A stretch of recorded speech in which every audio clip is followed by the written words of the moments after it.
लक्ष्मीच्या पावलांनीच्या आजच्या भागात आपण बघणार आहोत. घरी आल्यावर अद्विक खूपच खुश असतो. तो म्हणतो, कसं मोकळं मोकळं वाटतंय. तेव्हा कला म्हणते, अरे तू ना तो विहिरीतला बेडुकासारखा आहे. त्याला ना आपलं जगच तेवढंच वाटतं, बाहेरच्या जगाशी त्याचा काही संबंधच नसतो. तेव्हा ती मुद्दामूनच त्याला असं काही बाई म्हणून चिडवत असते. अद्विक इरिटेट होतो व नंतर कला तिथून चाली जाते आणि अद्विक म्हणतो, ही बाई जोपर्यंत माझ्या आयुष्यात आहे ना तोपर्यंत मी कधीच आनंदी राहू शकत नाही. इकडे बेडरूममध्ये रोहन नैनाला विचारत असतो की 1,00,000 कुठे गेले, कारण की तिच्या अकाउंटला त्याने 7,00,000 ट्रान्सफर केलेले असतात, तर आता 6च असतात. नंतर नैना म्हणते, अरे मी नाही घेतले पैसे. तेव्हा रोहन तिचं कबड सगळं चेक करतो. नैना त्याला म्हणते, अरे मी तुझी अर्धांगिनी आहे, तुझे सगळे पैसे हे माझेच आहे, मग असं कसं मी घेईल पैसे. तेव्हा रोहन इरिटेट होऊन तिच्यावर हातच उगारायला जातो. तेव्हा नैना म्हणते, मार ना मला मार, पण एवढं लक्षात ठेव माझ्या पोटातसुद्धा बाळ आहे. रोहन खूपच चिडकून तिथून चालला जातो. इकडे बेडरूममध्ये कला तिचंच काम करत असते. त्या आवाजाने अद्विक खूप चिडतो व तो म्हणतो, मला झोपू दे ना, माझी खूप झोपमोड होते आणि सकाळी काम करतात नॉर्मल लोक, तू काय रात्री घेऊन घुबडासारखी बसली आहे. कला पण त्याला म्हणते, मला खूप काम आहे, मूर्ती घडवायची आहे, दागिने बनवायचे, मी घरचं काम करते, ज्वेलरीचं काम करते आणि कधी करू, तुझ्यासारखं मला सगळं आयतं थोडी भेटतं. तेव्हा त्या दोघांची त्यावरच खूप वाद होतात. अद्विक शेवटी लाईट बंद करून झोपतो. कला अंधारातच टॉर्चमध्ये बनवत असते, पण तिला जमत नाही म्हणून ती दार उघडं करते. तेव्हा पण अद्विक तिला म्हणतो, आमच्या घरात AC आहे, त्यामुळे तू दार बंद कर बरं.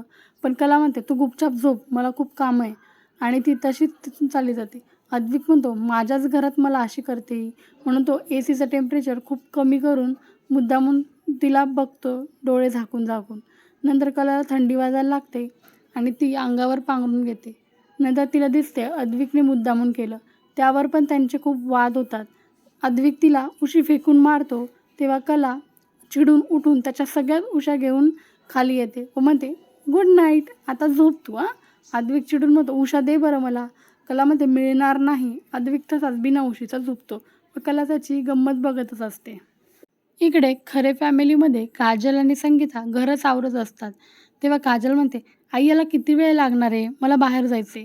तेव्हा संगीता म्हणते, काही बाहेर बिहेर जायचं नाही आहे, आता लक्ष्मीच्या पावलांनी देवी आई येणार आहे, माझी कला कशी सगळं करून घ्यायची. आता तिथे चांदेकर मेन्शनमध्येही तिची असेच धांदल असेल ना, मागच्या वर्षी माझ्यामुळेच किती हे झालं तिचं, आणि तिला सगळं मागचं आठवतं की कसं नैना आणि तिने कलाला भर चांदेकर मेन्शनमध्ये अपमानित केलेलं. सकाळी हॉलमध्ये आबा बसलेले असतात.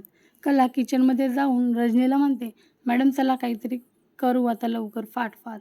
तेव्हा रजनी म्हणते, अगं तू देवी आईचं कर, आणि तू नव्हतीस तेव्हा चांदेकर मेन्शनमध्ये स्वयंपाक होत नव्हता का, जा तू. कला तिथून निघून जात असताना जिन्यावरून अद्विक येतो व तिला म्हणतो, स्वतःच्या जबाबदाऱ्या माहीत नसल्या की असं दुसऱ्यांना सांगावं लागतं, आणि तू ना जरा जास्त दीड शहाणी आहे. तेव्हा कला पण एकदम टोमण्यातच त्याला बोलते, म्हणते, जरा तुझ्यासारख्या माणसासोबत राहायचं असेल तर शहाणं हसावं लागतं. मग अद्विक म्हणतो, नको राहू ना, जा. नंतर कला म्हणते, खरंच जाऊ. अद्विक म्हणतो, एका पायावर. कला म्हणते, ठीक आहे. मग ती आजोबांना आवाज येते, आजोबा. पण मग अद्विक एकदम शॉक होऊन तिच्याकडे बघतो. आजोबा तिला विचारतात, काय झालं सुनबाई. तेव्हा कला म्हणते, सांगू का आजोबांना, तुम्हाला हाकलतोय म्हणून घरातून. नंतर ती आजोबांना म्हणते, काही नाही आजोबा, चहा ठेवत होतं, तुमच्यासाठी ठेवू का. आजोबा म्हणतात, नाही गं, रजनी आहे ना, ती ठेवेल, तू तुझं काम कर. कला एकदम हसतच तिथून निघून जाते. अद्विक फक्त पाहत असतो तिच्याकडे. आजच्या भागात एवढेच. तर तुम्हाला काय वाटते, असेच प्रेमळ वाद करून प्रेमात पडतील का अद्विक आणि कला, हे मला कमेंट करून नक्की कळवा.